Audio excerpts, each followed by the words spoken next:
It's time to eat. What are you hungry for? Sit down and get ready to consume an abundance of fantasy football knowledge from Ross Tucker and Joe Dolan. Feed me now. I'm starving. On the Fantasy Feast Eating Podcast.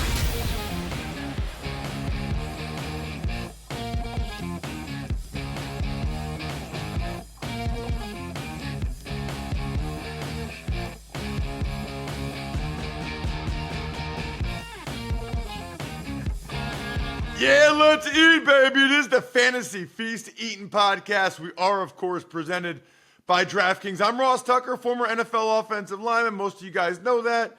At Ross Tucker NFL on social media. All the shows and the highlight clips at Ross Tucker Pod. The star of this show is Joe Dolan. He is the man. Just Google fantasy rankings, fantasy analysts. He'll come up. He's on social at FG_Dolan. And he's one of the owners over at fantasypoints.com.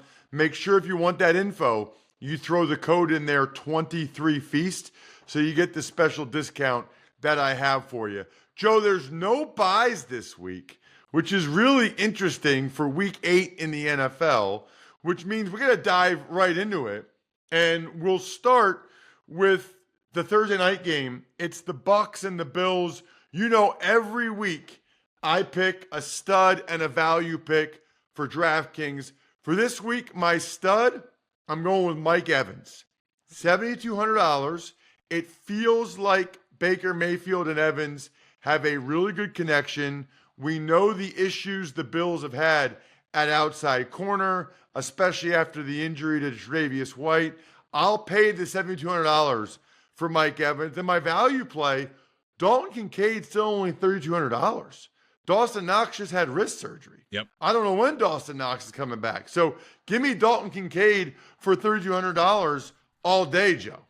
Ross, I think we can skip this game. Great analysis on your part. No, there's a couple of things that I do want to touch on. Number one is the Buccaneers backfield. They're clearly grasping for something. Like they're trying to get Keyshawn Vaughn going to see if they can get a run game outside of Rachaad White. The problem is every back that they have tried has been significantly worse than Rachaad White. They're still not running the ball well, but Rachaad White's averaging about 1 yard before contact per rush attempt. Vaughn is at negative yards before contact per rush attempt. So with the poor blocking the Buccaneers have up front, at least White is doing something. And here is the one thing that maybe if you still have Rachaad White, you're firing him up as a flex or what have you. The Bills are giving up 3.7 yards after contact per rush attempt this year, which is by far the most in the NFL per fantasy points data. And maybe it's not surprising. They have injuries to Daquan Jones and Ed Oliver, the defensive tackles, and their best second-level defender, Matt Milano, is injured as well. He's on IR. So maybe this is a week for the Buccaneers to maybe get Rachaad White going. We at least saw him catch 6 passes last week for 65 yards, which is really good if you're in a PPR league, but that's what I'm interested to see on the Buccaneers side of the football. So what was that stat again? The Bills lead the NFL in giving up yards after contact per rush attempt, 3.7 yards. That is by far the most in the NFL. That's over a third of a yard more than the Carolina Panthers, who are second in that stat.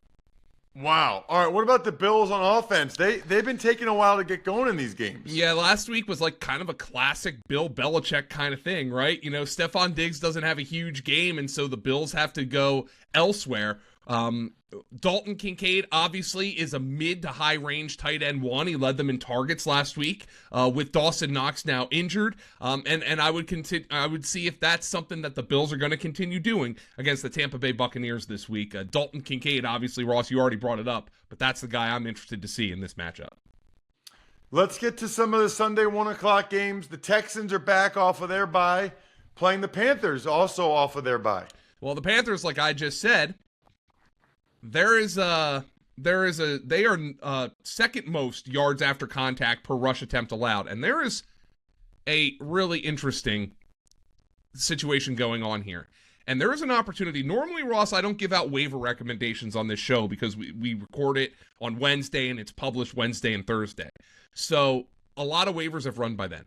There is a name, could be on your waiver wire. He was available in 86% of Yahoo leagues last I checked. I would not be stunned if Devin Singletary takes over this backfield. You know, that Bobby Slowick, the offensive coordinator for the Texans, kind of had a word salad quote last week that was like, well, you know, Damian is this and that, but, you know, he's not really, it essentially amounted to he's not really a great fit for the zone run game. He's more of a gap scheme kind of guy. And last week, 2 weeks ago, their last game, Dameon Pierce had a season low in snap share, carry share, and target share. Devin Singletary played on more snaps and finished with exactly as many touches as Dameon Pierce. I don't think bell cow is coming for Devin Singletary, but this might be a guy who, in an offense that's better than we anticipated because CJ Stroud has played so well, I wouldn't be surprised if Devin Singletary has some flex value going forward. Wow. All right, what about Carolina? Well, the story for Carolina is also the backfield. You know, Frank Reich said this week that they're going to go with a hot hand approach. And quite frankly, they spent all that money for Miles Sanders, and go get your bag, Miles. I have nothing against Miles Sanders getting his bag, but Chuba Hubbard's outplayed him. So Chuba Hubbard is not a guy who, if Miles Sanders is healthy, you should be dropping, because there's a chance they ride the hot hand in this backfield as they try to protect Bryce Young. Bryce Young's obviously had a rough go of it. Adam Thielen's been a hammer wide receiver 1, but that hasn't been enough. I think they're going to want to run the ball, and I wouldn't be surprised if Chuba Hubbard maintains some value going forward. Let's move on to the Rams at the Cowboys. What are we looking for in this matchup? We got our first taste of the Rams with the new backfield. Yeah, and I think backfields is really kind of been the theme of this show so far, because I don't understand what Sean McVay's relationship with his running backs is, but they drafted Zach Evans. He was the number 2 behind Kyren Williams for all these weeks. And then, as soon as Kyren Williams gets hurt, they bring up Royce Freeman off the practice squad, and Darrell Henderson, who was on the street off the couch, they roll him out of bed, pick him up, and start him, and he's got 14 fantasy points because he scores the touchdown. What this is going to be a Darrell Henderson, Royce Freeman split. And I think for one of them to really make you happy, you've got to get a touchdown. You did with Darrell Henderson last week. I think Henderson's the better bet, but I wouldn't be shocked if Royce Freeman's the guy who gets the touchdown, if anybody gets the touchdown this week. Those are the only 2 guys you could play here. Henderson's the better option, but I don't feel great about it. And the thing that I'm concerned about is Sean McVay is so notoriously fickle with his running backs. Like, are we sure Kyren Williams is even going to be the starter when he gets back? So it's what you got out of Kyren Williams was an RB1 for the first 6 weeks of the season, and then unfortunately he got hurt in a game that was out of reach. Dallas coming off the bye, Joe. Thoughts there? Well, we're going to keep going with backfields here. Tony Pollard was the most efficient running back in football last year. This year, he's been one of the most inefficient. Tony Pollard's expected fantasy points per game are second among all running backs. He's 13th in actual score. So his usage, his volume are excellent. And I think it could be even better. Dallas has been one of those teams that's either gotten blown out or has blown a team out. They haven't really, I guess their last game against the Chargers was competitive. Only one of their 6 games decided by fewer than 12 points, and only 2 games were decided by fewer than 20 points so far. So Tony Pollard, I think, is a positive regression candidate once Dallas inevitably plays in a normal game that isn't a blowout from the start. Interesting. Let's move on to the Vikings and the Packers. Vikings, how about Kirk Cousins, your guy Kirk? Jordan Addison is a dude. I mean, yep. They know how to draft. They know how to get receivers in Minnesota. And I look back and you see that Jordan Addison was the 4th wide receiver drafted. And you're like, man, these teams have this threshold for, a guy's got to be 190 pounds or whatnot. And then you see guys like Devontae Smith and Jordan Addison going nuts. And you're like, yeah, maybe we should rectify that. Now, Jordan Addison is awesome, and right now with Javon. By the way, Jordan Addison had the best wide receiver output for fantasy by a Vikings wide receiver this year in that game. So he did better than Justin Jefferson's done in any game so far this year. So Jordan Addison is absolutely balling out. There's no doubt about it. You fire him up as a wide receiver 1 for as long as you possibly can, and even when Justin Jefferson gets back, Jordan Addison's going to be a weekly wide receiver 3, just like Adam Thielen was when he and Justin Jefferson were playing together. So pretty thrilled about this. The other thing to watch for Minnesota, Alexander Mattison and Cam Akers basically split the snaps down the middle on Monday night. 55% of the snaps for Alexander Mattison, 46% for Cam Akers. And Akers actually out-carried Mattison, so both of them are kind of flex plays right now. Interesting. All right. What about for the Packers? Kind of been ugly. I mean, Joe, even those 2 touchdown passes for Jordan Love were very, I'll use the word fortunate. Yeah, the one comes off the receiver's hand into the hands of Jaden Reed. And the other one was a simultaneous catch, could have been picked. Mm-hmm. Now, look, Christian Watson, we have to watch with his knee injury. We'll see what his practice status is. They haven't practiced yet this week as we're recording this. He's a guy who just can't stay on the field. And unfortunately... he drew shadow coverage from Patrick Surtain last week, then got hurt. This is a kind of game where I would expect him to be able to put up numbers if he's healthy, but I'm just not sure he's healthy. The other thing here is Aaron Jones was back, but A.J. Dillon still kind of worked as the lead back for the Packers. I don't know if that's going to continue. They need explosive plays from someone, and they're not getting it from anyone. And Minnesota's run defense... Listen to this. We saw what happened against the Eagles back in week 2. Since that game, though, after DeAndre Swift ran all over them, the Vikings have allowed only one explosive run. And it was to Velus Jones, a wide receiver. We at Fantasy Points Data, we describe an explosive run as runs of 15 or more yards. The Vikings have allowed just one since week 2, which was when DeAndre Swift shredded them. And all season, the Packers have only won. It was last week a 15-yarder from A.J. Dillon. So there is not a lot of explosion on this Packer offense if they don't have Christian Watson. They've got to try to get explosive plays from somebody. Joe, we'll talk about it in tomorrow's episode, the Ravens-Cardinals game that I'm calling for CBS. But it's wild. For the Diamondbacks on the Game Time app, World Series, it's over $500 a ticket. For the Cardinals game that I'm calling, you can get in for $11, $19, $20. Tickets are affordable for the Cardinals-Ravens, and the Game Time guarantee means you'll always get the best price. So if you find tickets in the same section or row for less, Game Time will credit you 110% of the difference. Take the guesswork out of buying tickets with Game Time. Download the Game Time app, create an account, use code FEAST for $20 off your first purchase. Terms apply. So again, create an account and redeem code FEAST for $20 off. Download Game Time today. Last minute tickets, lowest price, guaranteed. What about the Saints and the Colts, Joe? The biggest bell cow in fantasy football has been Alvin Kamara. And if you were able to weather the storm of the 3-game suspension. Right now, everybody, this is what I want people to remember about suspended players, and obviously Calvin Ridley hasn't exactly been great, but like, at the beginning of the year, people are like, no, I can't go 3 weeks without a player, and then he falls to the 11th round.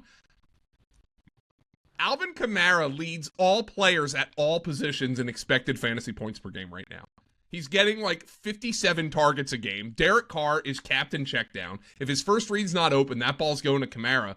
And look, Kendre Miller, Jamal Williams, even with those guys back, Kamara played about 3/4 of the snaps last week. So Alvin Kamara has been awesome. The one thing to monitor for the Saints, and I don't think anything is going to come of this, Chris Olave was arrested for speeding. That to me doesn't look like something that's going to invoke immediate discipline, and maybe any discipline at all, but certainly something to watch if the Saints themselves decide that Olave is subject to some discipline, maybe like the old college, he's benched for the first series or something like that. Olave hasn't been great for fantasy anyway, and I think that's on Derek Carr. But certainly something to watch there for the Saints. Jawan Johnson's expected to be back soon, by the way, the tight end. How about the Colts? It looked to me like Jonathan Taylor was starting to get his groove back, Joe. Yeah, and eventually you knew, even though Taylor and Zach Moss still kind of split the snaps, you knew that eventually he was going to look better than Zach Moss. But the thing here to watch is the fact that Gardner Minshew is really kind of targeting Michael Pittman and Josh Downs kind of about the same. Downs, this guy's got really good ability, man, coming out of the slot, and I love exactly what I've seen of him. And like, this is a guy who is still available in 70% of Yahoo leagues this week. He should be rostered in every single league. And I think he's a weekly kind of wide receiver 3 type of guy right now with how Gardner Minshew is targeting him. And he's also targeting these running backs significantly in the backfield. And I think Jonathan Taylor's role is going to just keep increasing. As you said, Ross, he might be the better receiver than Zach Moss. And here is the key that will break down this backfield and will make your decisions easier for fantasy. Taylor had 6 carries and 1 target in the red zone last week. Moss did not have a carry or a target in the red zone. So they view Jonathan Taylor as their red zone back, and that's really important. Ooh, okay. Good to know. All right, what about the Patriots and the Dolphins?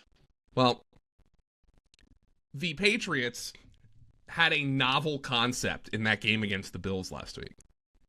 They decided to give the ball to their good players. And instead of working, Devontae Parker and Juju Smith-Schuster and all this, they decided, you know what? Mac Jones has rapport with Kendrick Bourne. He showed it 2 years ago. He showed it in week 1. Somehow he went away. Well, he's back with 2 big games back-to-back. Pop Douglas, Demario Douglas, the rookie wide receiver. He can run. Nobody else on this team can run. Well, he's out there. He's getting 6 targets. Ramondre Stevenson's getting 6 targets. They condensed their offense a little bit, and they moved the ball effectively. Mac Jones might have just played his best game in the NFL. I thought he was clean in that game. 25 of 30. Did not make any mistakes. Looked like he was comfortable with the football. So I think Ramondre Stevenson's kind of an RB2 cautiously, and Kendrick Bourne is a wide receiver 3 right now for the Patriots. And of course, now they did a good job on Miami a few weeks ago when these 2 teams played, but I will say this, man, their Patriots are still going to have to put up points in this game, and if they're going to do so, it's going to be with Kendrick Bourne, and Ramondre Stevenson. Got it. All right. On the other side, the Dolphins, they kind of got slowed down a little bit by that Eagles defense. That was the worst that the Dolphins offense had performed this year. Yeah, they got slowed down a lot a bit by the Eagles defense. 1 offensive touchdown. And I know Tyreek Hill dropped the touchdown and then they had the face mask, but that was an ultimate ball don't lie moment because Jalen Hurts threw that I don't want to say fluky because it was a great play by the defender, that weird pick 6 on the next play, so the Dolphins didn't even really lose anything from that. But in the last meeting, Belichick did a great job on Tyreek Hill. 5 catches for 40 yards. Of course, he got a touchdown because that's what Tyreek Hill does. And we saw Belichick last week get Stephon Diggs and kind of stifle Stephon Diggs. I think Miami's going to try to run the football a little bit more this week. They had no success running the ball at all against the Eagles, as teams are wont to do. Teams don't have success running the ball against the Eagles. So I expect this to be more of a Raheem Mostert game. I also would be keeping my eye on Jalen Waddle, who obviously left that game with back spasms, and we'll see how he's affected going forward in this matchup against the Patriots and beyond. Next up, it's the Giants and the Jets. But before that, Joe, if you're feeling good about your fantasy picks, but you're not sure what to eat, just make it easy on yourself. Order in on DoorDash. Now you can root for your squad while your food and drinks are on the way. Yeah, that means burgers, chips, dips, soda, pizza, wings, so much more delivered straight to your door. And you know how I roll, Joe. You can't just have the food. You got to have something good to wash it down. For me, that's Labatt Blue Lights. Love drinking Labatt Blue Lights while I'm watching sports with family or friends, living life to the power of we. Always enjoy responsibly. Beer, Labatt USA, Buffalo, New York. All right, Jets and Giants. You know, the Giants kind of move the ball better with Tyrod, I feel like. Yeah. You know what they're doing? They're actually throwing the ball to Jalen Hyatt. Yeah, and like, again, another team. All right, let's throw the ball to our good players. Let's throw the ball to Darren Waller. Give the ball to Saquon. Jalen Hyatt down the field. I wonder how much of this situation is give Daniel Jones as much time as possible. And now we're going up against a nasty Jet defense. Is this the defense you want to throw Daniel Jones back in there against? I don't know. Like, they should have beaten Buffalo 2 weeks ago. They do beat the Commanders. And look, it's not like they're putting up a ton of points, but they average 5.5 yards a play against the Commanders. That's solid. Like, you can win games doing that. And Tyrod Taylor is balling right now. Saquon, bell cow, like, hello, back in the end zone. I think he's looked pretty explosive the last couple weeks. So the Giants are a Saquon, Waller. That's about it for me. For them, because they're not really throwing the ball to other players with high volume. Jalen Hyatt got 5 targets. He only caught 2 of them for 75 yards. He's a speculative ad for sure. But I just kind of like what I've seen from their offense. And I'm not sure bringing Daniel Jones back against this Jet defense is the prudent move if that's what they're going to do. I'm sure Brian Daboll is sitting there like, hey, look, guys, we're going to play Daniel Jones when he's ready. But this defense with the way Tyrod's playing, and I almost just wonder with Tyrod, is it the fact that he didn't get an opportunity to get shell-shocked behind that offensive line, and he's just kind of going out there and playing his game? I wonder if that's a factor as well. But if I were the Giants, I would start Tyrod in this game. What about the Jets on offense coming off the bye, Joe? All right, so the last time we saw Breece Hall, he was having trouble finding room to run against the Eagles' nasty front seven. Everybody struggles to find room to run against the Eagles' nasty front seven. But he still had a huge fantasy game, Ross, because he had 5 catches for 54 yards, and you'll remember that he had that walk-in touchdown late in the game when the Eagles let him score. So the fact that he can produce in a bad matchup is a good sign for this week, because he's gotten a great matchup on the ledger with the Giants. No team has given up more adjusted yards before contact per rush attempt over the last 5 weeks than the Giants. And Breece, before the bye, saw the training wheels come off in week 6. He played on 68% of their snaps and saw 76% of their backfield expected fantasy points. Both were season highs. This week he gets a glorious matchup. Start him in all formats. Start him in DFS. Breece Hall goes nuts this week. Bless you. Thank you. I just saw a crazy stat as the Jaguars take on the Steelers, Joe. The Steelers and the Arizona Cardinals are the only 2 teams that have been outgained in every game so far this year. And the Steelers are 4-2. Mike Tomlin magic, baby. And Joe, it's like they don't do anything until the fourth quarter when they turn on like the Pickens machine or whatever. It's wild. Yeah, Pickens out-targeted Deontay Johnson, even in Deontay's return. And Pickens out-targeted Deontay only twice last year. He's now eclipsed a 20% target share in 5 straight games, and shout out to Scott Barrett for all these numbers. He's 12th in target share, 5th in yards per route run. Pickens has been awesome this year, and you just haven't noticed it because the Steelers have been outgained in every game this year. But no, George Pickens is like putting up wide receiver 1 efficiency numbers. So I'd keep rolling with him because the Jaguars are a much better matchup for outside receivers than they are for slot receivers. So I think this is a George Pickens week for the Pittsburgh Steelers as they try to outgain an opponent for the first time this season.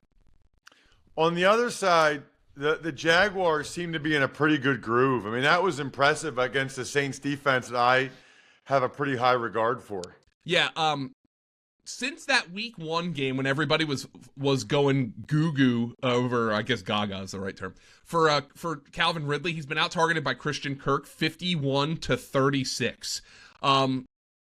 Kirk has been awesome. He's 13th among all wide receivers in targets and fantasy points per game since week 2, which obviously is borderline wide receiver 1 numbers.